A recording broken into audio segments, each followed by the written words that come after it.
Hello guys, स्वागत है आपका सिटीजन सी चैनल पर। और आज आप देखने वाले हो अभी हाल ही में नेटफ्लिक्स पर रिलीज हुई Thai horror anthology series Terror Tuesday Extreme का ब्रेकडाउन, जिसमें 8 एपिसोड्स हैं जिन्हें मैं 2 वीडियोस में कवर करूंगा और ये सीरीज इंग्लिश में भी अवेलेबल है। तो चलिए अब ज्यादा देर ना करते हुए जल्दी से स्टोरी स्टार्ट करते हैं।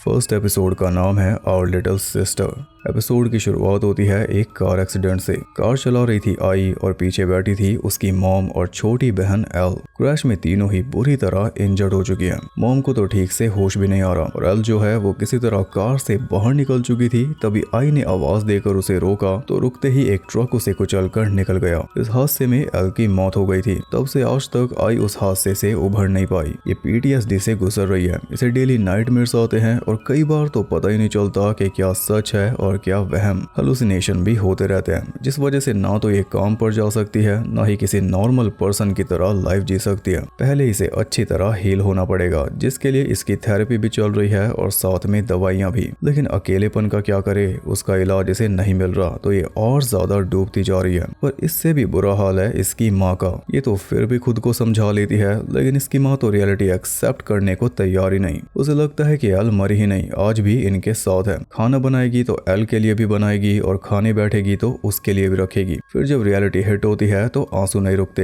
ये मेनली तब होता है जब वो अपनी दवाई नहीं लेती और ज्यादातर टाइम वो लेती नहीं। आई को जबरदस्ती खिलानी पड़ती है तो मोस्टली वो वहम में जीती है। लेकिन ऐसे जीने में भी चैन नहीं मिलता, इसलिए उसने एक परमानेंट सोल्यूशन निकाला। किसी शामन से उसने एक डॉल मंगाई है जिसके अंदर एल की आत्मा है। उसके मुताबिक अब इस डॉल के रूप में एल हमेशा इसके साथ रहेगी। लेकिन डॉल को रखने के कुछ रूल्स भी हैं। पहला रूल है कि इसे भी अपने साथ 3 टाइम खाना खिलाना है, किसी रियल पर्सन की तरह। दूसरा है कि आधी रात होने से पहले यानी रात के 12 बजने से पहले डॉल को इसके डब्बे में वापस रख देना है। और आखिरी रूल यह है कि घर के चारों तरफ जो सेक्रेट धागा बांधा गया है डॉल को उसके अंदर ही रखना है। अगर डॉल उस धागे को क्रॉस करती है तो स्पेल टूट जाएगा। बेटी को अपने साथ रखना है तो ये तीनों रूल्स फॉलो करने होंगे। और माँ को तो कोई दिक्कत ही नहीं, वो तीनों टाइम डॉल के आगे खाना रखती, दिन भर उसे गोद में लेकर उसके साथ खेलती, फिर रात के 12 बजने से पहले उसे बॉक्स में बंद कर देती। अब वो रियलिटी में भी खुश थी। लेकिन आई को ये सब अजीब लग रहा था। उसने अपने दूर के दोस्त को ये सारी बात बताई तो वो भी मजाक उड़ाने लगा कि एल वापस आ चुकी है। तो अब तक उसने कुछ बोला कि नहीं कि मैंने तुम्हें बहुत याद किया वो सब। और मजे की बात यह है कि एल की आत्मा भी ये सब सुन रही थी, बस आई के पलटते ही गायब हो गई। नीचे जाते जाते आई सुनती है कि उसकी माँ डॉल के सामने उसकी भर भर के बुराई कर रही है कि बस तू ही मेरी बेटी है।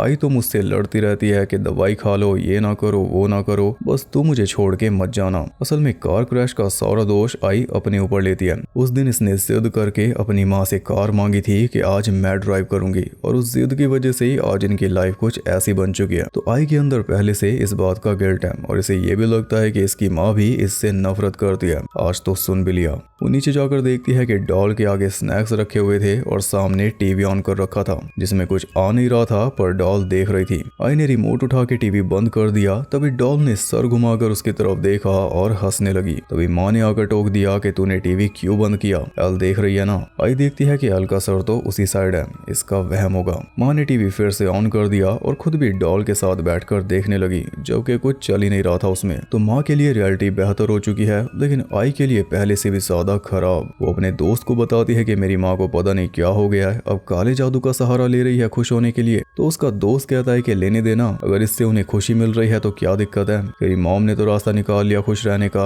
अब तू देख के तुझे कैसे खुश रहना है। तो आई ने भी उस डॉल के थ्रू ही रास्ता निकाला। जैसे ही उसकी माँ डॉल को बॉक्स के अंदर रख के गई, उसने डॉल को बाहर निकाल कर उससे पूछा क्या तुम सच में एल हो। 12 से ऊपर टाइम हो चुका था। डॉल बॉक्स के बाहर थी तो उस डॉल ने आई के सामने एल का रूप ले लिया। आई के गले लग के खूब प्यार जताया कि मैंने आपको बहुत मिस किया, मैं वापस आकर बहुत खुश हूँ। ऐसी दिल को छू जाने वाली बातें की। लेकिन थोड़ी देर बाद ही वो सब बातें बोलनी शुरू कर दी जिनका आई को को डर था कि तूने मुझे जानबूझकर मारा क्योंकि माँ तुझे प्यार नहीं करती थी, तुझे तो डैड प्यार करते थे और वो भी किसी और लड़की के लिए हमें छोड़कर चले गए थे। इसी झगड़े के बीच एल ने अपना डैड रूप धारण कर लिया और तभी आई की आइज खुल गई। उठकर वो देखती है कि उसका जो पालतू पैरट था वो गायब है। पूरे घर को छानने के बाद वो माँ से जाकर पूछती है, लेकिन माँ ने साफ मना कर दिया कि मैंने नहीं देखा। वो एल के लिए बढ़िया सा सूप तैयार कर रही थी और दवाइयाँ उसने फिर से फेंक दी। आई ने पूछा कि दवाई क्यों फेंकी तो वो गुस्से में उस पर बरस पड़ी। बदले में आई ने वो डॉल उठाई और उसे बाहर ले गई धागे के पार फेंकने, लेकिन माँ ने ऐसा होने नहीं दिया। दोनों के बीच छीना झपटी होने लगी जिस वजह से डॉल के कपड़े नीचे हो गए और आई ने देखा कि डॉल के ऊपर अजीब सी आकृतियां बनी हुई हैं, सेम वैसी ही जैसी धागे के ऊपर लगे पेपर पर बनी है। माँ उसे धक्का देकर डॉल को वापस अंदर ले गई। फिर रात को वो डॉल से बातें कर रही थी कि इस फैमिली में बस हम दो ही हैं, आई का अब कुछ नहीं हो सकता। तो डॉल उसे कहती है कि हमें आई की जरूरत ही नहीं है, हम उसके बिना ही ठीक है। यानी डॉल भी इससे बातें करती है और वो बातें सिर्फ यही सुन पाती है और कोई नहीं। पर मेन बात तो ये है कि क्या अब ये आई को मारेंगे। आई ने भी फैसला कर लिया था कि जब इस घर में मेरी जरूरत ही नहीं है तो यहाँ रहकर क्या करूं। वो बैग पैक करके निकल ही रही थी कि तभी माँ ने उसे दबोच के बेहोश कर डाला। होश आया तो खुद को डाइनिंग टेबल पर पाया, दोनों हाथ पीछे बंधे हुए और डॉल उसकी निगरानी कर रही थी, आई पर नजर रख रही थी। फिर माँ उनके लिए एल का फेवरेट बर्ड सूप लेकर आई जिसमें डला हुआ था आई का पालतू पैरट, और पैरट का सर वो आई को ही खिला रही थी पर उसने खाया नहीं, जिससे माँ और ज्यादा भड़क गई। फिर जल्दी उसे एहसास हुआ कि वो गलत कर रही है। इन तीनों को तो एक साथ प्यार से रहना चाहिए और तीनों कैसे साथ रह सकती हैं इसका आइडिया दिया एल ने। तो माँ जल्दी से जाकर जहर ले आई, एक गिलास उसके खुद के लिए और एक गिलास आई के लिए। इसे पीकर ये दोनों एल की दुनिया में पहुंच जाएंगे क्योंकि वो अकेली है। एल के पास जाएंगे तभी तो साथ रह पाएंगे। अपना गिलास तो उसने एक ही झटके में खाली कर दिया। फिर आई की बारी आई तो उसने ये भी नहीं पिया। माँ को धकेल कर वो फ्री हो गई जिस वजह से कैंडल्स गिरी और टेबल पे आग लग गई। अब प्यार से आई मान नहीं रही इसलिए माँ को सख्ताई अपनानी पड़ी। एक चाकू लेकर वो आई के ऊपर टूट पड़ी। आई अपने हाथों से चाकू को रोक रही थी लेकिन ज्यादा देर टिक नहीं पाती, इसलिए उसने माँ को लात मारकर पीछे फेंक दिया। तब तक जहर भी अपना असर दिखाने लगा तो माँ उसके सामने दम तोड़ने लगी। मरने से पहले सॉरी बोलकर कहती है कि ये सब डॉल ने करने के लिए बोला था। तब आई को याद आया कि अगर डॉल को धागे के बाहर फेंक दूं तो स्पेल टूट जाएगा, लेकिन डॉल मिले तब ना, वो तो अपने आप गायब हो चुकी है। आई परेशान हो रही थी कि तभी एक भयानक से डीमन ने उसे दबोच लिया। डीमन उसका गला घोट रहा था और इस बीच उसे याद आ रहा था उसका बर्थडे। उसी दिन इसने कार चलाने की जिद की थी और उसी दिन वो हादसा हुआ था। उस दिन की झलक देखकर तो यही पता चल रहा है कि इन तीनों माँ बेटियों में बहुत ज्यादा प्यार था। उस दिन एल ने आई को गले लगाकर बोला था कि चाहे कुछ भी हो जाए मैं आपसे नाराज नहीं होंगी, और देखो उसी दिन क्या हो गया। खैर आई की जान जाने ही वाली थी कि तभी उसकी माँ ने उठकर डीमन को स्टैब कर दिया। फिर हम देख पाए कि इधर आई पड़ी थी, उधर माँ और बीच में डॉल। माँ ने बोला कि इस डॉल को बाहर फेंको तो आई डॉल को बाहर ले गई और धागा तोड़ते हुए उसे बाहर निकाल दिया। अब आपको लग रहा होगा कि हैप्पी एंडिंग हो गई। आखिर में माँ को पता चली गया कि एल वापस नहीं आने वाली, डॉल के अंदर कोई डीमन था। ऐसा किसी नॉर्मल शो में होता, ये एक्सट्रीम है। आई देखती है कि उसके हाथों पर कोई कट था ही नहीं, लेकिन होने तो चाहिए थे क्योंकि जब इसने चाकू को रोका था तब कट्स लगे थे। पर क्यों नहीं है, क्योंकि ना तो कोई चाकू मारा गया ना इसने रोका। घर भी एकदम साफ पड़ा है, कोई स्ट्रगल हुआ ही नहीं, कोई सूप भी नहीं बना, पैरट भी सही सलामत है। बाहर ये डॉल के साथ पड़ी है या कहूँ के डॉल्स के साथ। एक तरफ एल की डॉल है और दूसरी तरफ एक और है जो किसकी है, इसकी मॉम की। जी हाँ, यह है असली ट्विस्ट। उस दिन क्रैश में एल के साथ इसकी माँ भी मर गई थी। जो कुछ हमने देखा वो सब इसके हेलुसिनेशंस थे, सब इसका वहम था क्योंकि ये दवाई नहीं ले रही। यहाँ तक कि इसका कोई दूर का दोस्त भी नहीं है, वो भी इसके दिमाग की उपज है। ट्रॉमा की वजह से इसने अपनी ही दुनिया बना लिया और उसमें वही सब चलता है जो इसे अंदर से खाता है। इसकी इनसिक्योरिटीज, गिल्ट, बुरे विचार, जैसे माँ मुझसे नफरत करती है, मेरी वजह से एल की मौत हुई, वो डीमन इन्हीं चीजों को दर्शा रहा था। वही चीजें धीरे धीरे इसका दम घोट रही है, पर उनसे भी इसकी माँ ने इसे बचाया। क्योंकि जैसा कि हमने अभी नेक्रोनॉमिकॉन वाली वीडियो में सीखा था, गिल्ट का कोई जादुई इलाज नहीं है सिवाय माफी के। पर इसने भी जादुई इलाज चुना था। शामन से 2 डॉल्स मंगाई थी, उन डॉल्स के अंदर ये अपनी माँ और बहन को देखने लगी, वरना उससे पहले यही उन दोनों के लिए प्लेट्स रखती थी खाना खाते वक्त। जो जो कमियां इसने अपनी माँ की बताई वो असल में इसी की कमियां थी। दवाई नहीं खा रही, पागल होती जा रही है, काले जादू को चुन रही है, रियलिटी को एक्सेप्ट नहीं कर रही। जितने इल्जाम इसने अपने सर ले रखे हैं उनकी वजह से ये आगे बढ़ नहीं पाई, अपनी खुद की दुनिया बुनती रहती है। पर जब रियलिटी हिट होती है, जो कि देर सवेर होती जरूर है, तो कुछ ऐसा हाल हो जाता है जैसा आप देख रहे हो। जब तक ये खुद को माफ नहीं करेगी आगे नहीं बढ़ पाएगी। बस इस एपिसोड में इतना ही था। सेकंड एपिसोड का नाम है वेडिंग ड्रेस। एपिसोड के स्टार्ट में हम एक बहुत ही वीक लड़की को देखते हैं जिसकी हड्डियां तक चटक रही थी। वो एक वेडिंग ड्रेस सिलने में लगी हुई थी और सिलते सिलते सुई उसकी उंगली में घुस गई। ये तो तगड़ा नाइटमेयर है। असल में हुआ क्या, वो जानने के लिए हमें थोड़ा पीछे जाना होगा। तो ये कहानी है मिल नाम की एक स्किल्ड टेलर की जो पहले किसी और दुकान पे काम करती थी और अब ये लगी है एक दूसरी बड़ी दुकान पे जहाँ पे वेडिंग वाले कपड़े मिलते हैं। इसका बस यही सपना है कि अपनी शादी पे एक अच्छी सी वेडिंग ड्रेस पहन के किसी परी जैसा दिखना है और अच्छी अच्छी फोटोज खिंचानी है। हालांकि जो इसका बॉयफ्रेंड है फूड डिलीवरी बॉय बैंक, शादी के नाम पे वो कोई खास रिएक्शन नहीं देता, जिससे इसके सपने भी थोड़ी देर के लिए चूर हो ही जाते हैं क्योंकि अपनी माँ की मर्जी के खिलाफ ये उससे शादी करने के सपने जो सजा के बैठी है। खैर शॉप के अंदर जाके वो ओनर नूक से मिलती है जो उसे पूरी बिल्डिंग का टूर देती है। ऊपर वाले फ्लोर पे एक पुरानी सिलाई मशीन रखी है और साथ ही रिपेयर करने लायक ड्रेसेस भी। पिछली बार करके जाने के बाद से अब तक किसी ने इस मशीन को यूज नहीं किया। इससे ऊपर वाला फ्लोर एक तरह से स्टोरेज रूम है जिसकी लाइट्स फ्लिकर होती रहती है। वहाँ पे सारा वेस्ट सामान पड़ा हुआ है। उससे ऊपर वाले फ्लोर पर है फोटोशूट रूम और उससे ऊपर है मिलके रहने का रूम। इसके ऊपर सीधा टेरेस है जहाँ से बड़ी क्रीपी वाइब्स आ रही है, इसलिए मिल जल्दी से नूक के पीछे पीछे भाग गई। अभी अभी मिल आई है और आते ही उसे शॉप की चाबियां पकड़ाकर नूक बाय बाय बोलकर चल दी। 4-5 दिनों के लिए बाहर घूमने जा रही है। भरोसा हो तो ऐसा हो। रात में तेज हवा चल रही थी तो टेरेस पर रखे टैंक पे एक होली कपड़ा लगा हुआ था, वो उड़ गया और तभी हम ड्रम जैसी एक आवाज सुन पाए।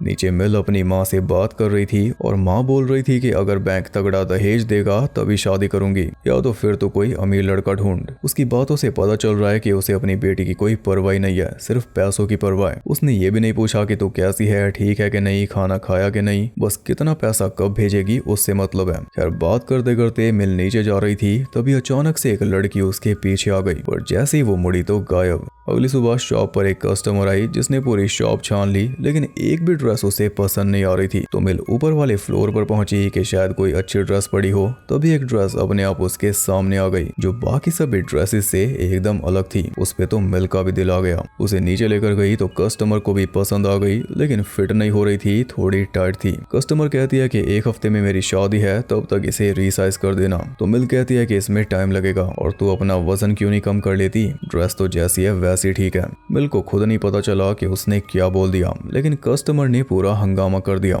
वहाँ की वीडियो बना ली कि इस दुकान पे मेरे साथ बदतमीजी की गई और मिल को धमकी दे दी कि अब देख तेरा क्या होगा। तो मिल ने उससे माफी मांगी, बोला कि मैं ड्रेस रीसाइज कर दूंगी और साथ में डिस्काउंट भी दूंगी, बस ये वीडियो मत डालना। ये सुनकर कस्टमर भी राजी हो गई और जाते जाते भी धमकी देकर गई कि अगर 1 हफ्ते के अंदर नहीं की तो ये वीडियो अपलोड कर दूंगी, तुझे पता नहीं मैं इन्फ्लुएंसर हूँ। अब रात में जब मिल वो ड्रेस रीसाइज करने बैठी तभी ऊपर से बहुत तेज आवाज आई। चेक करने गई तो ऊपर उसे मिला बैंक। मिल पूछती है कि तुम अंदर कैसे आए, तो जवाब में वो कहता है कि तुमने ही तो दरवाजा खोला था। असल में जब ये आया था तो मिल ने ही इसे अंदर लिया था। मिल ने वही ड्रेस पहन रखी थी। उसके बाद इनका रोमांस भी चला लेकिन मिल को कुछ भी याद ही नहीं, मानो ये अपने आपे में नहीं थी। बैंक फिर से उसके करीब आ रहा था तो उसने शादी की बात छेड़ दी। बस तभी वो गुस्सा हो गया और उसे सुना सुनो के चलता बना कि शादी वादी सब दिखावा है, बिना मतलब के पैसे खर्चो, अजीब कपड़े पहनो, अजीब फोटोज खिंचवाओ, लेकिन यही तो इसका सपना है। बस यहीं से चीजें बिगड़ना शुरू हो गई। मिल की आंख खुली तो उसने खुद को सिलाई मशीन के पास पाया। ये उसी ड्रेस को ठीक करते करते सो गई होगी और सामने रखी है वजन कम करने की गोलियां जो कहां से आई इसे पता नहीं। वो बैंक के पास लगातार फोन और मैसेज कर रही थी लेकिन कोई जवाब नहीं मिल रहा था और जब खाने बैठी तो उसे उल्टी हो गई, उसके अंदर से बाल निकले। फिर जब शॉप में गई तो वही ड्रेस पहने उसे एक लड़की दिखाई दे रही थी जो अपनी हड्डियां चटका रही थी। उसे देखकर मिल बेहोश हो गई और आंख खुली फिर से मशीन पर। इस बार गोलियों का डब्बा हाथ में ही था और गोलियां सारी खत्म थी। सब कुछ भूलकर वो फिर से काम पर लग गई लेकिन ऐसा लग रहा था जैसे बेसुध है। सिलाई करते करते सुई उसकी उंगली में घुस गई लेकिन उसे कोई फर्क पड़ा ही नहीं। गोलियां खाने से इसकी बॉडी में कई सारे चेंजेस आ चुके हैं, जैसे हड्डियां चमकने लगी हैं और आवाज भी करने लगी है, कमजोरी आ गई है, बाल सफेद हो चुके हैं जिन्हें सुई में पिरोकर ये ड्रेस में सिलाई कर लेती है। कहने का मतलब है कि बुरे हाल है। कुछ दिन बाद वो लेडी ड्रेस लेने वापस आ गई और मिल की हालत देखकर वो खुद सोच में पड़ गई कि जल्दी ड्रेस देने के चक्कर में इसने ये क्या हाल कर लिया। फिर जब ड्रेस पहनकर देखी तो उसकी सारी चिंता गुस्से में बदल गई क्योंकि ड्रेस लूज करने के बजाय मिल ने और ज्यादा टाइट कर दी और ये बात उसे खुद भी नहीं पता। वो लेडी कहती है कि ड्रेस को उतारो और तभी अपने आप उसकी चेन बंद हो गई। धीरे धीरे ड्रेस और ज्यादा टाइट होती जा रही थी जिससे लेडी की जान निकल रही थी और मिल को दिख रही थी वही भयानक भूतनी। उसे देखकर मिल फिर से बेहोश हो गई। शाम को होश आया तो ड्रेस सामने पड़ी थी और नूक की कई सारी मिस कॉल्स आई हुई थी क्योंकि लेडी ने वो वीडियो अपलोड कर दी। शॉप की जम के बेइज्जती हो रही है। नूक का फिर से फोन आता है तो मिल उससे कहती है कि जब से वो ड्रेस मिली है तब से पता नहीं क्या हो रहा है, और नाम लेते ही ड्रेस गायब हो गई।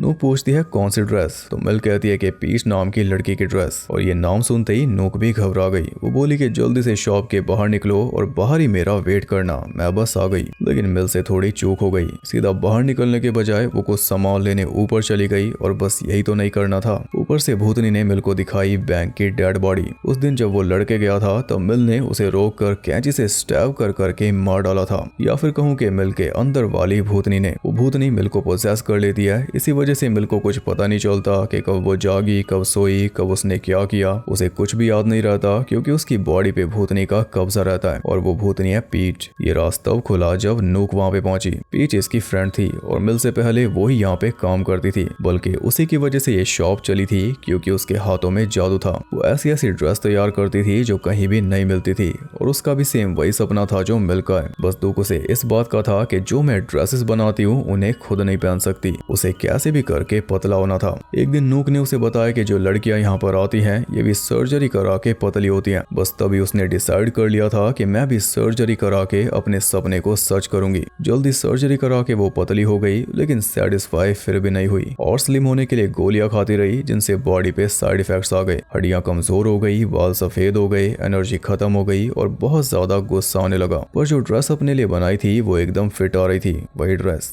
लेकिन एक दिन नूक ने उस ड्रेस के साथ थोड़ी छेड़छाड़ कर दी, जिस वजह से दोनों में लड़ाई हो गई। पीच का कहना था कि मेरे ड्रेसेस के साथ कोई छेड़छाड़ मत किया कर, अगर किसी कस्टमर को फिट नहीं आ रही तो उसे बोल के अपना वजन कम करे, ड्रेस वैसी रहेगी जैसी मैंने बनाई है। मतलब कि मैंने इतना कुछ गवा दिया ड्रेस में फिट होने के लिए और लोग इजी रास्ता ढूंढ रहे हैं। उसने नूक को ये भी बोल दिया कि तुम मुझसे जलती है क्योंकि मैं पतली हूँ। नूक बोली ला फिर ड्रेस वापस कर। बस इसे खींचातानी में ड्रेस फट गई तो पीच ने सीधा नूक का गला पकड़ लिया। खुद को बचाने के लिए नूक के हाथ कैंची लगी तो उसने कैंची सीधा पीच की गर्दन में घुसा दी, फिर पीच की लाश को छुपा दिया टैंक के अंदर। उस दिन हवा से जब वो पेपर उड़ गया था तब जाकर पीच की आत्मा बाहर निकल पाई थी। आज मौका मिला तो पीच ने बदला पूरा कर लिया, कैंची नूक की गर्दन में घुसा कर उसे मार डाला, फिर अपना सपना भी पूरा कर लिया बैंक की डेड बॉडी से शादी करके। इसलिए मिल को गोलियां खिला रही थी, इसे भी परफेक्ट बॉडी देनी थी क्योंकि इसकी बॉडी के जरिए तो सपना पूरा किया। सपने तो दोनों के पूरे हो गए, बस एक के लिए नाइटमेयर हो गया। ये था सेकंड एपिसोड।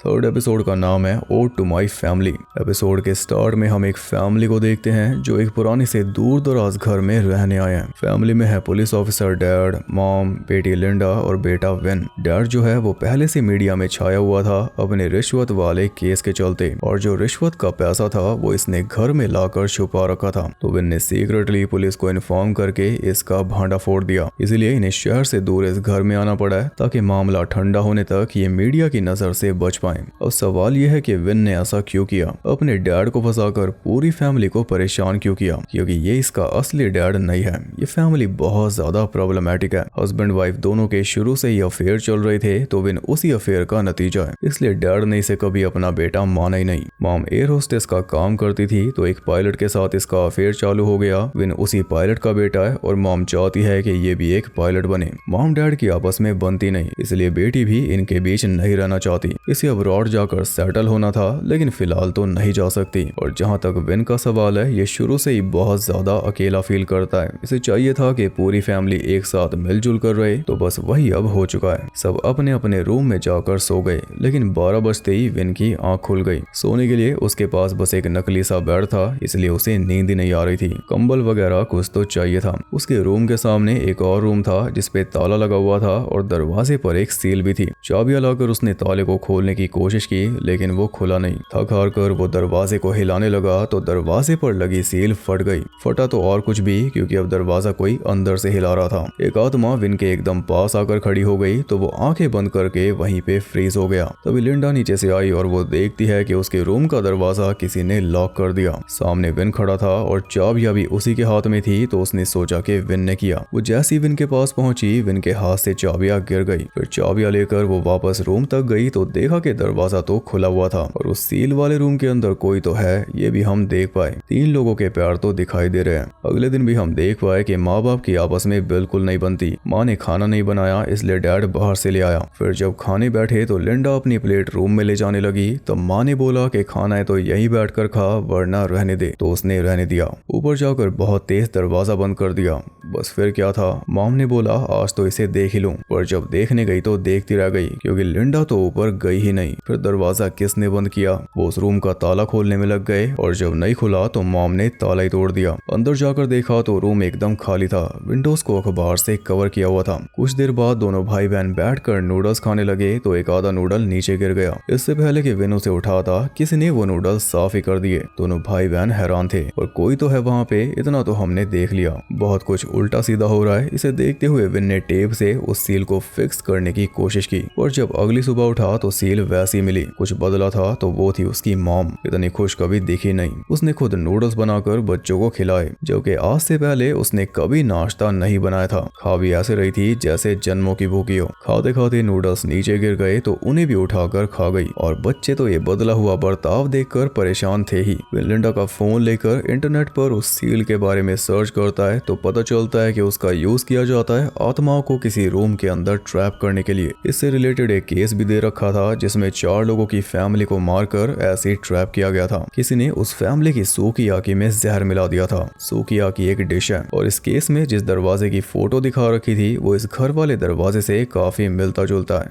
विन को तो यही लग रहा था कि वो फैमिली इसी घर में मरी थी। उसे ये भी लग रहा था कि मॉम पोजेस्ड हो चुकी है और बस नाम लेते ही वो आ गई। वो मार्केट जा रही थी सामान लेने। रात को सुकियाकी बनाएगी, लगता है जहर भी लाएगी मार्केट से। और रात में सुकियाकी बन के तैयार था लेकिन डर के मारे बच्चे खा ही नहीं रहे थे। मॉम को लगा कि अच्छा नहीं बना होगा इसलिए वो और मीट चॉप करके उसमें डालने लगी। डैड ने टोका तो दोनों में लड़ाई छिड़ गई, जिस बीच मीट के साथ साथ उसने अपना खुद का हाथ भी चॉप कर डाला। इसके बाद डैड के ऊपर अटैक किया तो डैड ने उल्टा उसे ही चॉप कर दिया। लेकिन अब डैड पोसेस हो चुका है। ये देखकर विन उसकी गन लेने चला गया और इतने में उसने लिंडा को बेरहमी से मार डाला। अब वो विन की तरफ बढ़ रहा था लेकिन लिंडा से हार गया। लिंडा ने उसका फेस क्रश करके उसे चित कर दिया। फिर वो खुद विन की तरफ बढ़ने लगी। विन जल्दी से एक रूम में जाकर बंद हो गया और जैसे लिंडा दरवाजे पर आई उसने गोली चला दी, जिससे लिंडा भी ढेर हो गई। लेकिन वो मरी नहीं थी और ना ही मॉम डैड मरे। वो तीनों विन को घेरना चाह रहे थे इसलिए वो जल्दी से उसी सील वाले रूम में चला गया। लेकिन वहां पर एक बॉडी के ऊपर पैर रखे जाने की वजह से गिर पड़ा। फिर उसने खुद को पाया डाइनिंग टेबल पे, जहाँ पे पूरी फैमिली मजे में सुकियाकी खा रही थी सिवाय उसके। और फैमिली एकदम वैसी हो चुकी थी जैसी उसे चाहिए थी, एक दूसरे की परवाह करने वाली। ये हसीन सपना वो जी रहा था कि तभी उसके मुंह से खून निकलने लगा और उसने देखा कि बाकी तीनों पॉइजनिंग की वजह से मारे गए। बस तभी गोली चली और उसने खुद को उसी रूम में पाया, सेम उसी हालत में। तभी कोई रूम के अंदर आया और वो खुद विनी था। वो अपनी फैमिली की लाशों को लाकर सोफे पर रख रहा था और खुद ही ये सब देख भी रहा था। फैमिली को एक साथ बैठाकर उसने फैमिली फोटो ली और ऐसी सेम फोटो ये साथ लाया था। फिर रूम से बाहर जाते वक्त वो अपनी तरफ देखकर बोला कि अब कोई तुझे छोड़कर नहीं जाएगा। बाहर जाकर उसने दरवाजा बंद किया, उस पे सील लगाई और फिर खुद को गोली मार ली। इसके बाद हमें फिर से वही पहली रात वाला सीन दिखाया जाता है जब 12 बजते ही विन रूम से बाहर निकला था और उससे ये सील फट गई थी। तो रूम के अंदर जिन 3 लोगों के प्यार हमने देखे थे वो यही 3 थे, मॉम डैड और बेटी।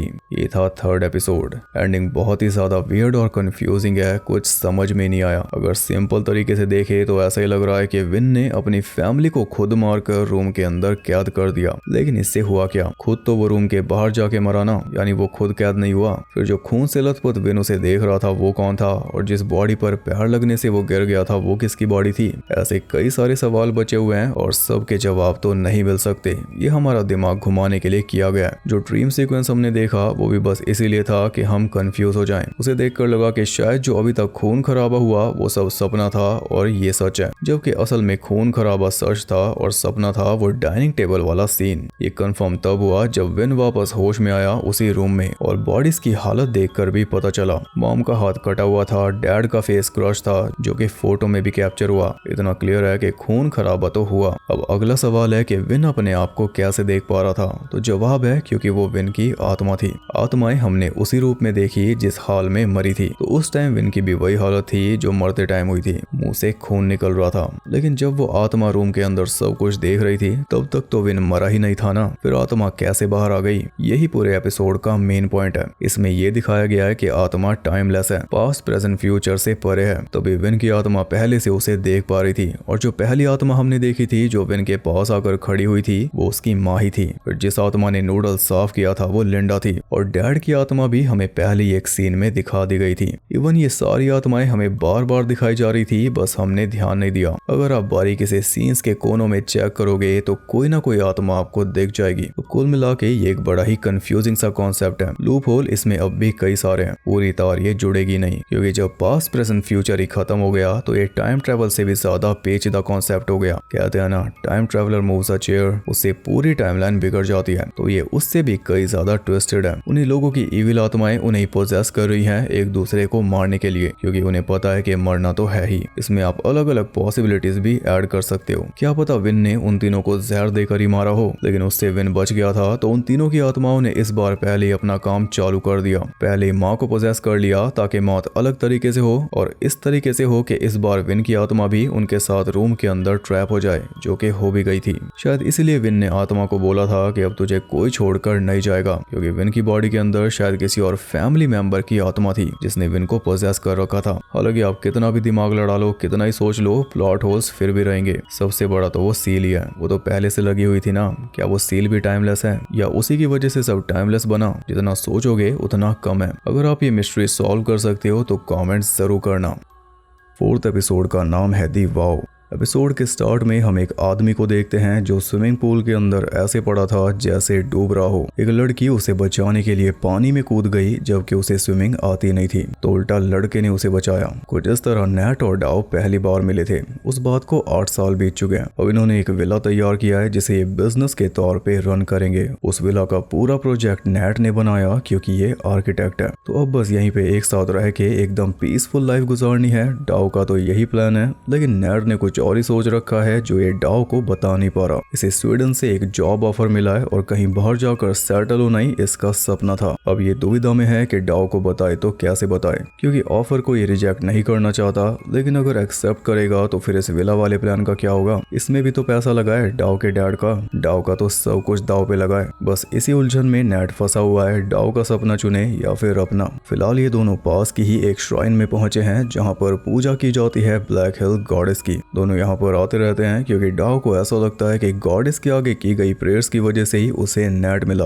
यानी उसका जीवन साथी। अंदर एक लेडी बैठी हुई थी जो पूजा का सामान दे रही थी। वो लेडी उन्हें गॉडेस की असली कहानी सुनाती है। गॉडेस एक गरीब बाप की बेटी थी और उसे एक राजकुमार से प्यार हो गया था, और ऊंच नीच के चलते उनका प्यार सफल नहीं हो पाया, तो गॉडेस ने अपनी जान दे दी थी। धीरे धीरे ये लव स्टोरी फेमस हो गई। बस तभी से लवर्स इस जगह पर आके प्रेयर करने लगे। लेकिन ये पूरी स्टोरी नहीं है। इस लव स्टोरी में एक ट्विस्ट भी है। राजकुमार की पहले से मंगनी हो रखी थी। गॉडेस के साथ अफेयर चलाने के बाद वो अपनी मंगेतर के पास वापस चला गया था। तो मरने के बाद गॉडेस उसके घर पहुंची और अपने साथ लेकर गई थी रेनस्टॉर्म। बारिश की बूंदें चाकू की तरह राजकुमार की बॉडी को चीर रही थी। उस दिन राजकुमार के सारे सीक्रेट्स रिवील हो गए और उसके बाद गॉडेस ने उन दोनों को मार डाला। सारा मांस उतर गया था, बस हड्डियां बची थी। ऐसी जानलेवा बारिश थी वो। यह है गॉडेस की असली पावर्स। वो लवर्स को एक दूसरे के असली रंग दिखा सकती है। तो उससे जो भी मांगोगे सोच समझ के मांगना, वरना पछताना पड़ सकता है। ये उस लेडी ने सलाह दी। फिर वो दोनों प्रे करने बैठे और गॉडेस के सामने उन्होंने शपथ ली कि हम दोनों हमेशा फेथफुल रहेंगे, एक दूसरे से कुछ नहीं छुपाएंगे, कोई सीक्रेट नहीं रखेंगे, बस आप हमारी मदद करना हमेशा साथ रहने में। इसके बाद दोनों ने स्टिक उछाली तो दोनों की स्टिक निकली 12 नंबर की।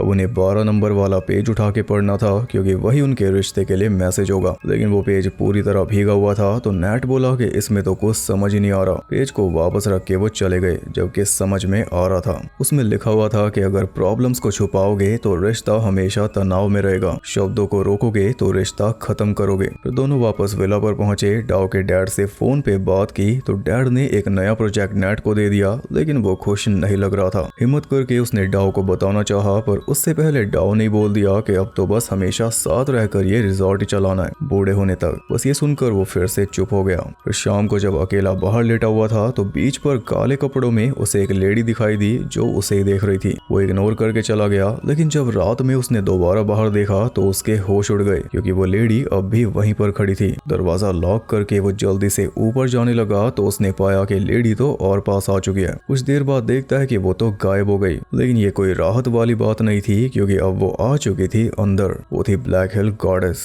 दोनों उससे बचकर भागने की कोशिश करने लगे, लेकिन जहां भी जाते सामने उसे ही पाते। किसी तरह नेट बाहर निकल गया, लेकिन गॉडेस अकेली नहीं आई थी, अपने साथ वो लाई थी रेनस्टॉर्म। बारिश की बूंदें नेट को चीर रही थी तो मजबूरन उसे वापस अंदर आना पड़ा। भागने का कोई चांस ही नहीं है। और खास बात यह है कि जैसे डाउ उसके पास आई उसके सारे जख्म गायब हो गए। दोनों हैरान थे कि तभी गॉडेस ने आकर वही पेज सामने रख दिया जिसे इग्नोर करके ये चले आए थे। उसमें यही लिखा था कि दिल में कुछ भी छुपा कर मत रखो, सारे राज खोल दो तभी बचोगे, भागने से नहीं बचोगे। गॉडेस ने डाउ का गला पकड़ लिया था, इसलिए नेट को राज खोलना ही पड़ा। उसने बता दिया कि पिछले साल मैंने स्वीडन की एक कंपनी में अपना पोर्टफोलियो भेजा था और पिछले हफ्ते उनका रिस्पॉन्स आया है, मुझे जॉब ऑफर हुई है। पर मेन बात यह है कि ऑफर ये एक्सेप्ट कर चुका है बिना डाउ को बताए, और ये तो हमें भी नहीं पता था। यानी ये जाने वाला था, चाहे रिश्ता ही क्यों ना तोड़ना पड़ता। ये सब सुनकर डाउ ने भी एक राज खोल दिया। आज श्राइन में इसने यही मांगा था कि मुझे पता चले हम दोनों का क्या बनेगा, तो पता चल गया। लेकिन ये तो बस छोटा सा राज था,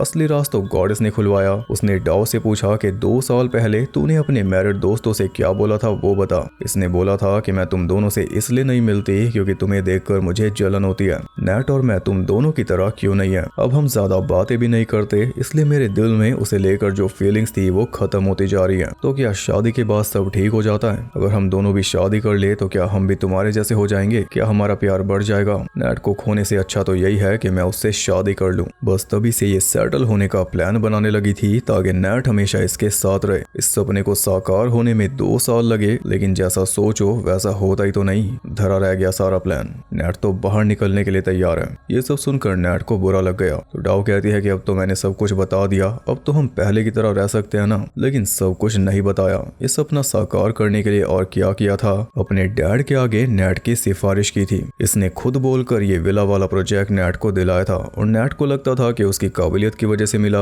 हालांकि जो अब नया काम मिला है वो इसकी काबिलियत के चलते ही मिला है, लेकिन ये वाला काम तरस खा के दिया गया था क्योंकि डाउ ने अपने डैड को बोला था कि नेट हर जगह भटकता फिर रहा है, उसे आप ये वाला काम दे दो ताकि उसकी परेशानी खत्म हो जाए। मुझे उस पे तरस आता है। इसने खुद काबिलियत के दम पे सिफारिश नहीं की थी। यानी आज नेट जो कुछ भी है सिर्फ इसके तरस की वजह से। इसे ऐसा ही लगता होगा, लेकिन लगे हाथ नेट ने भी एक राज खोल दिया। जब इसने डैड से सिफारिश की थी उससे पहले डैड नेट से बात कर चुके थे। डैड को पता था कि नेट ने स्वीडन में जॉब अप्लाई की है, इसलिए डैड ने इससे रिक्वेस्ट की थी कि तुम यहीं पर मेरी बेटी के साथ रहो क्योंकि मेरे बाद उसका कोई नहीं है। उस टाइम डैड को सीरियस बीमारी थी पर बाद में वो रिकवर हो गए, लेकिन इस चक्कर में नेट यहीं पर फंसा रह गया। इसने डाउ को हमेशा यही बताया कि कंपनी ने मुझे रिजेक्ट कर दिया, कभी ये नहीं बताया कि तेरे लिए मैं अपने सपनों को मार रहा हूँ ताकि इसे बुरा ना लगे। पर सबसे बड़ा राज तो यही है कि नेट कैसे फंसा रह गया, कहीं जा क्यों नहीं पाया, क्योंकि डाउ ने ही ये विश मांगी थी। जब ये पहली बार मिले थे उसके बाद डाउ ने श्राइन में जाकर यही विश मांगी थी कि कैसे भी करके नेट हमेशा मेरे साथ ही फंसा रहे। बस उसी का नतीजा है कि 8 साल से ये फंसा हुआ है और इसे पता भी नहीं। गॉडेस ने हमेशा ऐसे हालात बनाए कि ये डाउ से अलग ना हो पाए, और बाहर भी ये इसलिए नहीं जा पाया क्योंकि जो इसके बाहर जाने के प्लान्स थे उनमें डाउ शामिल ही नहीं थी। इसे अकेले जाना था।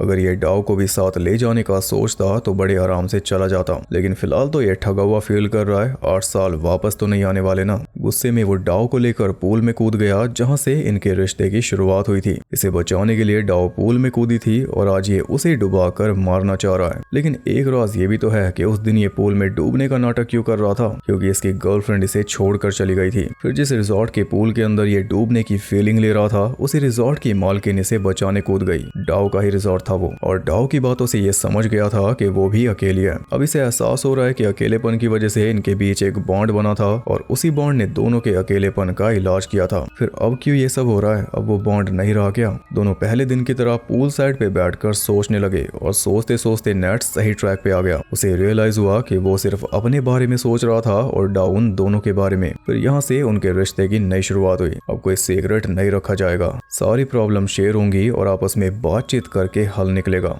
ये था 4th एपिसोड।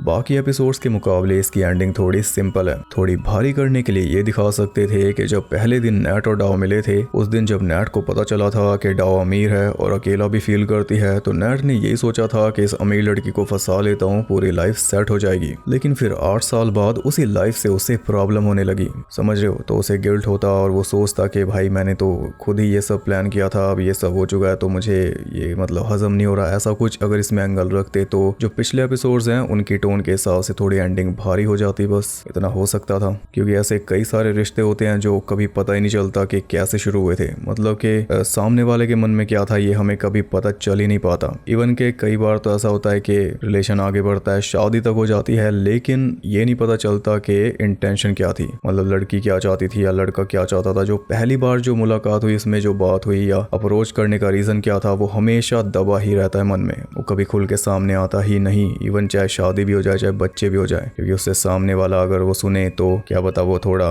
गुस्सा हो जाए या वो उसे बुरा लगे कि असली रीजन क्या था, समझ रहे हो। ऐसा कुछ अगर इसमें दिखा देते एंड में तो ज्यादा मतलब कुछ भारी सा हो जाता, सही हो जाता, मतलब शो के हिसाब से। सजेशन है जस्ट। खैर 4 एपिसोड्स इस वीडियो में कवर हो चुके हैं, अगले 4 आएंगे नेक्स्ट वीडियो में, तो उसका वेट करना। और इनमें से कौन सा एपिसोड आपको बेस्ट लगा वो कमेंट करके जरूर बताना। मुझे तो सेकंड सही लगा। वीडियो पसंद आई तो लाइक कर देना और ऐसी और इंटरेस्टिंग वीडियोस देखने के लिए चैनल को सब्सक्राइब करके बेल नोटिफिकेशन को ऑल पर सेट कर लो, ताकि यूट्यूब इस चैनल को राज ना रखे, अब तो रिवील कर दे। और ज्यादा कनेक्टेड रहने के लिए आप मुझे इंस्टाग्राम पर फॉलो कर सकते हो, वहां आपको बहुत कुछ जानने के लिए मिल जाएगा, और साथ ही बाकी जगहों पर भी जिनके लिंक्स आपको मिल जाएंगे नीचे। मैं आपसे मिलूंगा अगली वीडियो में, तब तक के लिए सबको बाय।